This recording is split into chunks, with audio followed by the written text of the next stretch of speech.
세상 모든 것을 가졌던 제가 노숙자 차림으로 딸의 남자에게 밥 한 끼를 얻어먹었을 때 저는 깨달았습니다. 그 청년이 제 6천억보다 위험하다는 것을요. 제 딸을 사로잡은 그 청년의 눈빛은 너무나 순수했습니다. 20년 전 돈 때문에 저를 버린 여인의 차가운 눈빛과는 너무나 달랐습니다. 그 순수함이 가짜일까봐 저는 제 남은 인생을 걸었습니다. 저는 대한민국 굴지의 그룹 회장 윤강호였습니다. 평생 돈과 명예를 쌓았지만 제 마음속엔 늘 채워지지 않는 구멍이 있었습니다. 바로 20년 전 제가 가진 것이 없다는 이유로 저를 떠났던 첫사랑에 대한 후회, 그리고 제 외동딸 서연이가 저와 같은 아픔을 겪지 않기를 바라는 절박함이었죠. 제 딸 서연이가 데려온 예비사위 강현수 군은 인물도 훤칠했지만 보육원 출신이라는 배경을 갖고 있었습니다. 저는 돈이 없는 사람을 차별하지 않았습니다. 하지만 돈이 사람의 마음을 얼마나 쉽게 변하게 하는지 누구보다 잘 알았습니다. 저는 현수 군의 진심을 확인해야만 했습니다. 그래서 저는 세상에 없는 단 하나의 시험을 준비했습니다. 제가 가진 모든 것을 버리고 가장 필요한 모습, 즉 노숙자가 되는 것이었습니다. 저는 며칠 동안 딸 서연이와 현수 군에게 숨긴 채 현수 군이 근무하는 은행 주변을 배회했습니다. 며칠을 굶주려 초라해진 제 모습은 누구도 쉽게 접근하지 못할 행색이었습니다. 그때 현수 군이 은행 업무를 마치고 나오는 길에 저를 발견했습니다. 그는 잠시 망설이더니 따뜻한 밥과 국이 담긴 봉투를 들고 제게 다가왔습니다. 어르신, 식사 거르지 마세요. 이 근처 식당에서 제가 일하고 있거든요. 현수 군은 자신을 은행 직원이 아닌 식당 아르바이트생이라고 속였습니다. 자신이 재벌 회장의 예비 사위가 될 사람이라는 말은 당연히 하지 않았죠. 저는 그 착한 거짓말에 목이 메었습니다. 그때 저는 확신했습니다.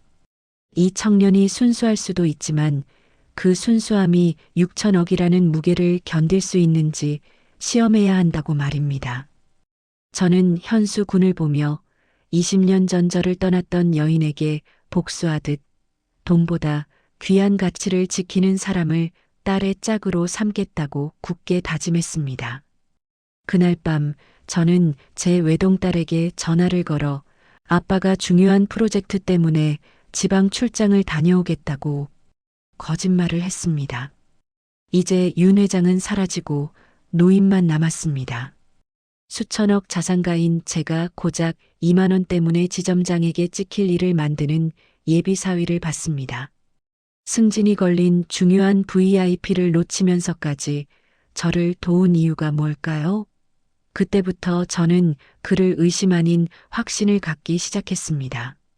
저는 다음 날 현수 군에게 다가가 노숙자 친구가 쓰러졌는데 병원에 데려갈 사람이 없다고 거짓말을 했습니다. 현수 군은 마침 김 지점장에게 승진 기회로 부여받은 고액 VIP 고객과의 상담을 앞두고 있었습니다. 신입 직원에게는 한 번의 성공이 곧 미래를 결정하는 가장 중요한 순간이었죠. 현수 군은 잠시 시계를 보고 망설이는 듯 하더니 곧 고개를 저으며 말했습니다.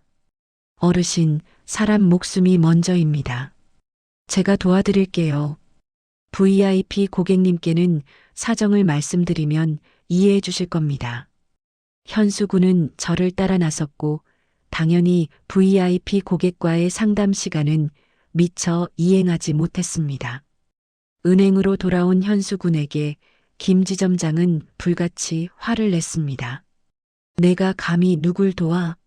당장 그 노인네 끊어내고 VIP 모셔. 내가 얼마나 중요한 기회를 날렸는지 알아? 현수 군은 고개를 숙였지만 그의 표정에는 후회보다 안도감이 보였습니다. 그는 돈 대신 인간의 도리를 택했던 것입니다. 지점장이 제 예비 사위에게 노숙자 따위는 대충 처리해서 끝내라고 소리치는 것을 들었습니다. 6천억이 잠자고 있는 저를 모른 채 제 예비 사위는 승진 기회와 동료의 눈치 사이에서 사람을 택했습니다. 저는 그가 얼마나 버틸지 시험해야 했습니다. 저는 며칠 뒤 은행 창구에 앉았습니다. 저는 복잡하고 오래된 금융상품에 대해 집요하게 질문하고 증빙 자료 부족 등으로 현수 군의 업무를 계속 지연시켰습니다. 창구 뒤편의 대기 손님들은 짜증을 내기 시작했습니다. 결국 김 지점장이 현수 군에게 다가와 귓속말로 압박했습니다. 강현수 씨, 노숙자 민원 때문에 은행 업무가 마비됐어. 대충 처리하고 30분 뒤에 올 VIP 손님 맞이해.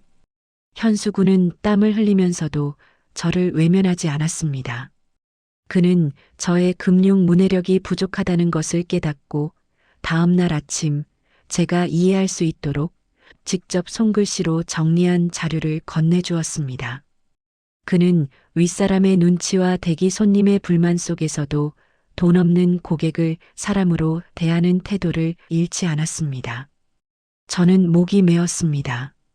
제가 찾던 보물이 바로 여기에 있었기 때문입니다. 악덕 지점장이 제 예비 사위에게 350억이 걸린 사기를 덮어씌우려 했습니다. 저는 지켜볼 수밖에 없었습니다. 그가 저를 위해 가족의 명예를 버릴 수 있는지 시험해야 했기 때문입니다.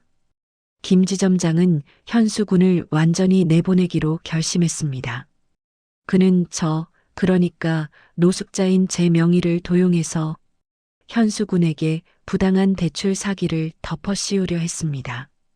현수 군은 자신의 승진과 평판은 물론 은행원으로서의 커리어가 걸린 상황에 놓였습니다. 김 지점장은 노숙자 하나 때문에 내 인생 망치지 마. 내가 처리했다고 거짓말하면 내가 책임져 줄게. 너한테는 곧 회장 딸이라는 든든한 배경도 있잖아. 라고 회유했습니다. 하지만 현수 군은 단호했습니다. 저는 양심을 팔지 않겠습니다. 그리고 제 여자친구의 배경을 제 부정을 덮는데 사용하고 싶지 않습니다. 현수 군은 자신의 잘못이 아님에도 모든 죄를 뒤집어 쓰고 해고 위기에 처했습니다. 딸 서연이는 현수 군이 부당한 일을 당하는 것을 보고 오열했지만 저는 시험을 끝까지 지켜봐야 했습니다. 저는 가장 절박하고 억울한 순간, 바로 그 순간을 기다렸습니다. 제 딸의 남자에게 해고 통보가 내려진 순간, 저는 20일 만에 다시 제 자리로 돌아왔습니다. 저는 노숙자가 아니었습니다. 은행의 실질적 주인이었죠. 이제 부당함에는 대가를 치르게 될 시간이었습니다. 김 지점장이 현수 군에게 해고 통보서를 내밀고 비웃는 순간 은행 문이 열리고 경호원들이 줄지어 들어섰습니다. 그리고 그들 사이로 화려한 정장 차림에 제가 걸어 들어갔습니다. 바로 윤 회장이었습니다. 저는 김 지점장 앞에서 노숙자 행색을 벗고 은행 대주주 명함을 꺼내 탁자에 놓았습니다. 그리고 제 이름이 적힌 6천억짜리 통장 잔고를 보여주었습니다. 은행 안은 순식간에 정적에 휩싸였습니다. 김 지점장의 얼굴은 파랗게 질렸습니다. 저는 낮고 위험 있는 목소리로 말했습니다. 김 지점장, 당신이 노숙자 따위라고 했던 이 고객이 바로 이 은행의 최대 주주이자 내 소중한 딸이 사랑하는 예비사위 현수 군의 장인이 될 사람입니다. 저를 멸시했던 김 지점장은 무릎을 꿇었습니다. 제가 노숙자일 때 그가 저에게 던진 모욕적인 말들이 CCTV에 모두 녹화되어 있었기 때문입니다. 6천억이 움직이기 시작했을 때 그가 할 수 있는 것은 아무것도 없었습니다. 저는 김 지점장의 비굴함과 거짓말, 그리고 현수 군에게 행했던 모든 부당함을 폭로했습니다. 은행 보안팀을 시켜 내부 로그 기록과 CCTV 증거를 모두 확보하게 했습니다. 김지점장이 현수 군을 무시하고 부당한 압력을 가했던 모든 순간이 만천하에 드러났습니다. 저는 김지점장에게 즉각적인 해고를 선언하며 현수 군을 비롯해 김지점장에게 피해를 입었던 모든 동료를 복직시키고 보상할 것을 명령했습니다. 김지점장은 눈물과 함께 바닥에 무릎을 꿇었지만 저는 단호했습니다. 돈과 권력을 이용해 사람을 멸시하면 반드시 그 대가를 치르게 된다는 통쾌한 교훈을 모두에게 제시했습니다. 저는 현수에게 고개를 숙였습니다. 현수가 돈 때문에 버려졌던 과거의 저와 달리 사랑으로 모든 시험을 통과했기 때문입니다. 제 인생의 마지막 후회는 비로소 지워졌습니다. 저는 현수 군을 조용히 불렀습니다. 그리고 지난 시험의 진짜 원인과 제 삶의 후회를 해명했습니다. 현수 군은 모든 것을 이해해 주었습니다.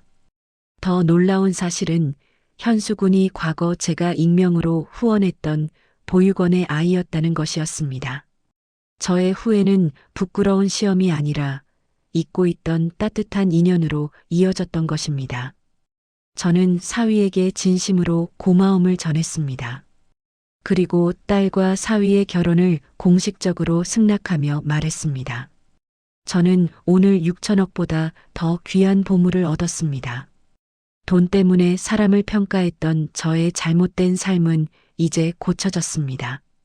현수군, 당신은 제 딸에게 그리고 저에게 가장 훌륭한 사람입니다. 진심으로 고맙습니다.